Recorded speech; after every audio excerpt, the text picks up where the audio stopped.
l'époque, dans presque toutes les communes et toutes les régions, il y avait des décharges en plein air qui fumaient, bien entendu.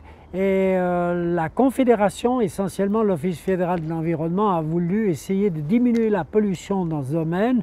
Il y avait une pollution souterraine où on ne maîtrisait pas à très long terme ce qui allait se passer. Et puis des fumées qui, elles, faisaient une sorte de petit chapeau dans la région un peu partout avec ces fumerolles qui sentaient effectivement très mauvais en plus. Après beaucoup d'études, on s'est dit mais il faut centraliser et puis créer une unité qui couvre un certain territoire. Les régions vaudoises et valaisannes se sont mis ensemble et en définitive ça a été un effet précurseur dans la région que deux cantons s'associent pour créer quelque chose. Et ça a été la création avec formé 56 communes vaudoises et valaisannes qui allaient grosso modo pour le Valais de Ried jusqu'au lac et pour le canton de Vaud depuis B jusqu'à Vevey. L'usine a été créée avec la technologie de l'époque, des fours d'incinération relativement modernes, avec comme premier pas dans le souci de la protection environnementale d'avoir des filtres électrostatiques, ça c'était la base, et puis plus tard sont venus des lavages de fumée très performants qui permettent d'éliminer soit l'essentiel des polluants et les métaux lourds et les poussières bien entendu. Alors ça a été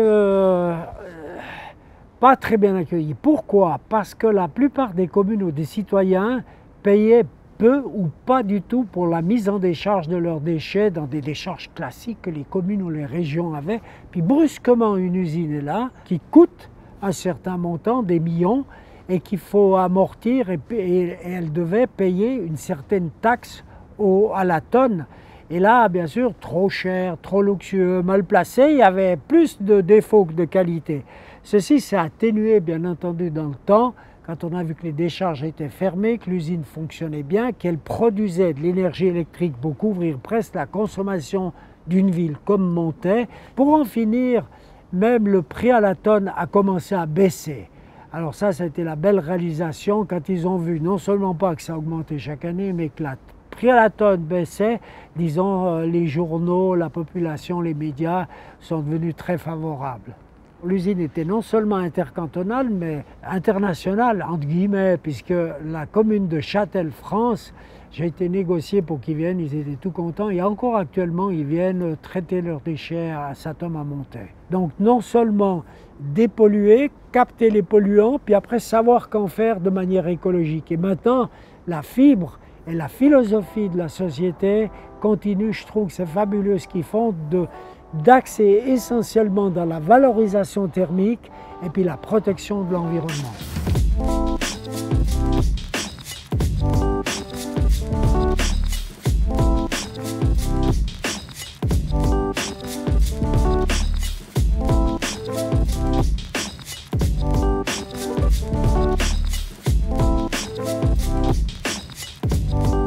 Il ne faut pas oublier que les poubelles, les déchets contiennent par tonne à peu près la même quantité d'énergie comme le bois séché. Donc très vite, on a développé aussi ce projet GastroVert pour sortir les restes alimentaires pour en produire du biogaz et du compost à Villeneuve. Financièrement, on vivait très bien, donc il n'y avait aucune raison de ne pas mettre en place une amélioration dès qu'elle était techniquement possible.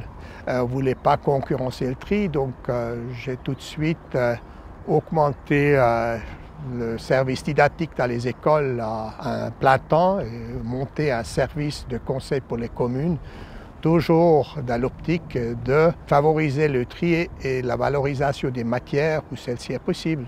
Les plus grands chantiers que j'ai pu lancer, c'est évidemment le chauffage à distance, qui dans son temps trouvait beaucoup d'opposition, mais fin de compte, on a pu les maîtriser et le chauffage à distance est aujourd'hui déjà beaucoup plus grand qu'initialement pensé. C'est un grand succès. Entre-temps, c'est un chantier qui dépasse les 100 millions, mais qui se finance confortablement et qui a maintenant d'encore meilleures perspectives. Donc, où on a joué un rôle important, c'était effectivement augmenter les rendements énergétiques de la production d'électricité pour faire partie du programme promotion des énergies renouvelables par le tarif coûtant. On a dû monter l'efficience d'électricité de 25%. C'était un challenge pour l'usine exemplaire et on a réussi d'augmenter les rendements énergétiques avec le résultat que depuis maintenant une dizaine d'années, la Satom a les plus hauts rendements de production d'électricité avec des poubelles de toute la Suisse. Un autre projet très important est évidemment l'Ecotube qui a été mis en service maintenant. L'idée de base était effectivement de revitaliser le canal des Mangets, des Dentaires et la conduite. Entre-temps, la troisième correction du Rhône permettait de s'approcher au Rhône, donc la conduite a pu enterrer entièrement et pas à 80% comme initialement prévu. Un autre thème assez intéressant est aussi la récupération des métaux ferromagnétiques et non ferromagnétiques. Ça, c'était un projet que j'ai lancé avec des installations assez simples en 2006. Ce qui était étonnant, dans les premiers 9 mois, on a pu vendre pour 1 million des métaux récupérés des résidus d'incinération, bien que l'installation a coûté à l'époque 900 000 francs.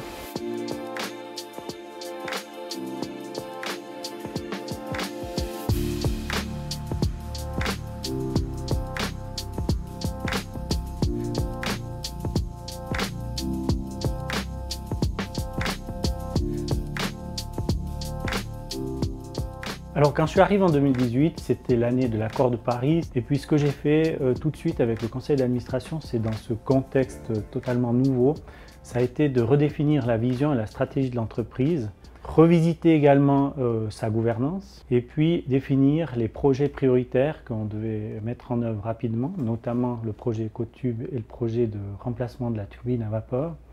Mais également revoir un petit peu tous nos domaines d'activité stratégiques. Alors on a le site de Villeneuve, on a le site ici à Monté, on a notre réseau de chauffage à distance, on a bien sûr l'activité gastro-vert, l'activité des décharges.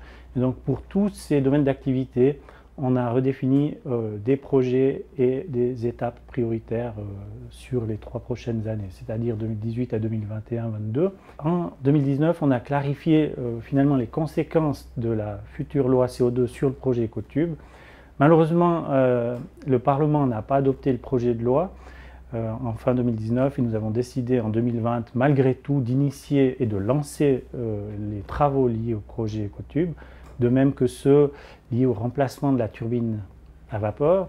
Et ça a été vraiment maintenant les gros chantiers les 18 derniers mois pour finalement aboutir aujourd'hui à une mise en service de ces installations. Donc ça a été plus de 50 millions d'investissements entre les deux projets, 40 millions pour la liaison Ecotube et 10 pour le remplacement de la turbine à vapeur et du concept thermique du site Satom. Et ces deux grands chantiers, on a le plaisir de pouvoir les inaugurer aujourd'hui avec finalement 0 accident pendant le chantier, c'est la plus grande satisfaction que j'ai.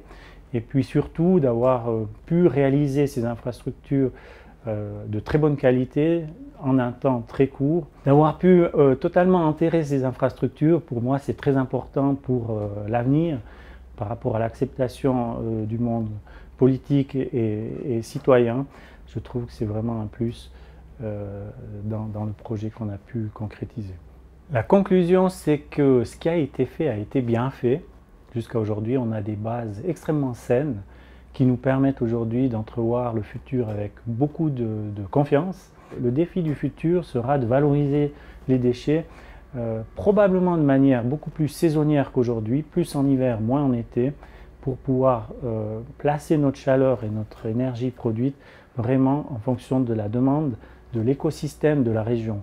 Le monde de demain, dans la transition énergétique, sera beaucoup plus complexe. Tous les réseaux d'énergie seront connectés ou interconnectés et le rôle de Satom sera de valoriser le déchet au bon moment et s'adapter sous les différentes formes d'énergie qui seront demandées. Alors on aura bien sûr toujours l'électricité, on aura la vapeur, on aura de la chaleur basse température pour le chauffage à distance.